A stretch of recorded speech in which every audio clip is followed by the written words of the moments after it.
बॉलीवुड की बेस्ट जोड़ियों में से सबसे प्यारी जोड़ी दिलीप कुमार और सायरा बानो की रही है। बेइंतहा प्यार करने वाली सायरा बानो ने अपने कोहिनूर को याद कर उनकी दूसरी पुण्यतिथि पर इंस्टाग्राम पर डेब्यू कर लिया है और एक प्यारी सी तस्वीर साझा कर प्यारा सा मैसेज भी लिखा है। सब जानते हैं कि सायरा बानो दिलीप कुमार से बेइंतहा प्यार करती थीं और जब तक जिंदा रहेंगी प्यार करते ही रहेंगी। दिलीप साहब उनके बचपन का प्यार थे, जिसे शादी करने का सपना उन्होंने बचपन में ही देखा था। एक इंटरव्यू में उन्होंने बताया था कि वो सिर्फ 8 साल की थीं जब वो उन्हें पसंद करने लगी थी। वो अल्लाह से यही दुआ करती थी कि अपनी माँ की तरह वो भी बड़ी हीरोइन बने और दिलीप कुमार से शादी करें। अल्लाह ने उनकी दोनों दुआएं कबूल भी की। हालांकि पहले दिलीप उनसे शादी करने के लिए राजी नहीं थे। दिलीप कुमार ने जब सायरा से शादी की थी तो वो सिर्फ 22 साल की थी और दिलीप कुमार 44 साल के। शायद इसी वजह से वो राजी नहीं हो रहे थे, लेकिन सायरा की मोहब्बत के बीच उम्र का पड़ाव कभी नहीं आ पाया। सायरा की सच्ची मोहब्बत का अंदाजा उस समय भी हो गया था जब दिलीप कुमार बेवफा हो गए थे, लेकिन फिर भी सायरा की मोहब्बत दिलीप साहब के लिए कम नहीं हुई। इसलिए तो कहते हैं कि सायरा बानो जैसे बनना हर औरत के लिए मुमकिन नहीं है। बेइंतहा प्यार करने वाली सायरा जो प्रेमिका, पत्नी और आखिर में माँ भी बनी, ऐसी महिला जिसकी जुबान पर और दिल पर सिर्फ एक ही नाम था, वो था यूसुफ साहब।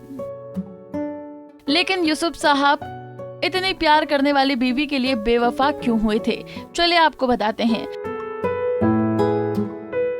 सायरा बानो मां नहीं बन पाई थी। खबरों के मुताबिक कहा जाता है कि इसी ललक में दिलीप साहब और सायरा के बीच एक दूसरी महिला खड़ी हुई थी, जो हैदराबाद की रहने वाली अस्मा रहमान थी। शौहर की दूसरी शादी से सायरा काफी दुखी हुई थी, क्योंकि बच्चे की चाह में दिलीप साहब उन्हें छोड़कर किसी और औरत के पास चले गए थे।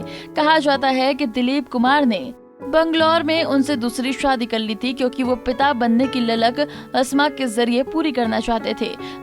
लेकिन दूसरी शादी के बावजूद सायरा ने पति को नहीं छोड़ा, लेकिन ये शादी एक प्लान के मुताबिक हुई थी, जिसकी जानकारी यूसुफ साहब को बाद में लग गई थी, तो उन्होंने पत्नी से अपना पीछा छुड़वा लिया।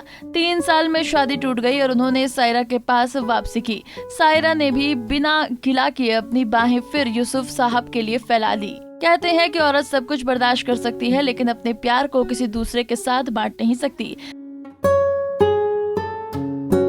सायरा बानो ने वो भी किया।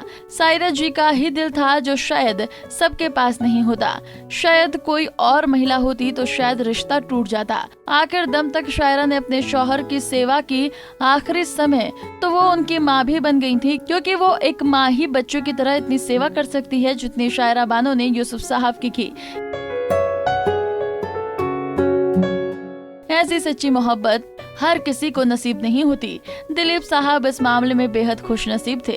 सायरा बानो आज की पीढ़ी के लिए भी प्रेरणादायी हैं। आज रिश्ते चंद मिनटों में टूटते जा रहे हैं। पार्टनर के पास दूसरे की बात सुनने की सहनशीलता ही नहीं है। ऐसी जोड़ियां सच में आज की पीढ़ी के लिए मिसाल हैं।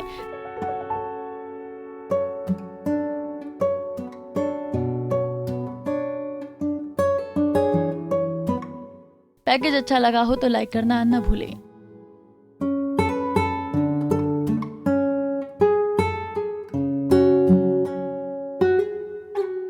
नारी से जुड़ी मोर अपडेट्स के लिए हमारे इंस्टाग्राम को फॉलो, फेसबुक को लाइक और यूट्यूब चैनल सब्सक्राइब करना ना भूलें।